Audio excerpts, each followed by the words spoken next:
Maka negara itu kalau negara yang baik, dia akan mengajak rakyatnya kepada kebaikan. Tapi kalau negaranya itu mencampakkan syariat, mencampakkan hukum Allah, dia mengajak kepada keburukan.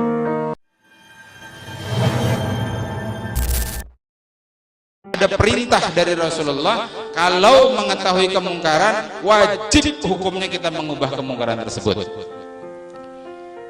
Hanya ada dua keadaan. Satu, kalau kita melihat kemungkaran itu sorangan, melihat ada orang berjudi misalkan, sorangan kita melihat, lalu kita berisi kudrah, berisi kekuatan, yad bermakna kudrah, kekuatan, fardu ain hukumnya kita mengubah kemungkaran tersebut bila kita melihatnya sorangan. Bila kita melihatnya rombongan, ada orang melakukan kemungkaran, hukumnya berubah yang asalnya fardu ain menjadi fardu kifayah. Yang artinya misalkan berlima nih melihat kemungkaran, salah satu dari berlima itu menggugurkan kewajiban untuk mengubah kemungkaran itu, yang berempat sudah tidak terkena beban kewajiban tersebut. Jadi hukumnya fardu ain atau fardu kifayah aja. Nah, kecuali nanti para ulama menjelaskan. Makanya disebutkan untuk yang pertama itu mengubah dengan kekuatan itu bagi siapa? Bagi sahibul yad, pemilik tangan. Nah, kita ini beratan besi tangan. Tapi bukan itu maksudnya. Jadi yang dimaksud yad di sini itu bukan berarti kita beratan besi tangan, tapi maksudnya kudrah. Nah, nanti kudrah itu bertingkat-tingkat. Ada yang kudrahnya di level keluarga. Berarti kudrah dia di level keluarga. Kalau ada anggota keluarga melakukan kemungkaran, ubah dengan tangan. Makanya Nabi mengajarkan anak 7 tahun ajari sholat, 3 tahun diberi waktu persiapan, 10 tahun masih kada sholat pukul. Berarti kita sahibul yad di level keluarga. Bini gitu juga melanggar syariat, bina menentang lawan laki, nasihati dengan baik. Di Quran disebut kalau masih juga pisah tempat tidurnya, masih juga pukul. Syariat. Namun ngalih ikatan suami takut istri bisa kerawani mukul ke bini. Istri aja ikatan suami takut istri. Nah, itu sahibul yad. Kalau makomnya level RT atau level blok lah, di sini ada blok-blok. Ketua blok berisi tanggung jawab untuk mengubah kemungkaran di blok tersebut. Bila misal ada yang mesum, ada yang ketahuan berzina, kan berisi kekuasaan. Silahkan angkat kaki dari blok kami. Kami tidak ingin blok kami tercemari. Kami tidak ingin blok kami turun bala maksiat gara-gara maksiat yang kalian lakukan. Atau diulah aturan, kalau hendak kontrak di sini silahkan, tapi tamu bebinian harus disertai dengan mahram misalkan. Kada boleh berduaan dalam rumah. Ulah aturan.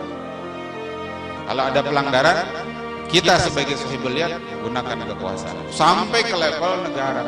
Nah, jadi sebaik-baik taghyirul munkar itu level negara, Pak. Karena negara punya semua, dia punya polisi, dia punya tentara, dia punya dana, dia punya segalanya, dia punya aturan. Maka negara itu kalau negara yang baik, dia akan mengajak rakyatnya kepada kebaikan. Tapi kalau negaranya itu mencampakkan syariat, mencampakkan hukum Allah, dia mengajak kepada keburukan. Khalas. Jadi yang pertama itu, fa illam yastati' fa bilisanih. Nah, kalau tidak sanggup maka ubah dengan lisan. Kata para ulama, ini makomnya para ulama, makomnya para wa'idhin, orang-orang yang memberikan nasihat. Kalau makom yang pertama itu makomnya hakim atau hukama, para penguasa, karena mereka punya sahibul yad, jadi punya kekuasaan. Adapun ulama, dia tidak punya kekuasaan. Bisanya yang menyampaikan, ya, ulama ini begitu tugasnya, ngomong, menyampaikan tarhib, targhib, menyampaikan ancaman, menyampaikan dorongan.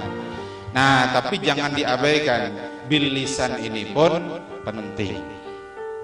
Ya, karena banyak hal perubahan itu terjadi bil lisan.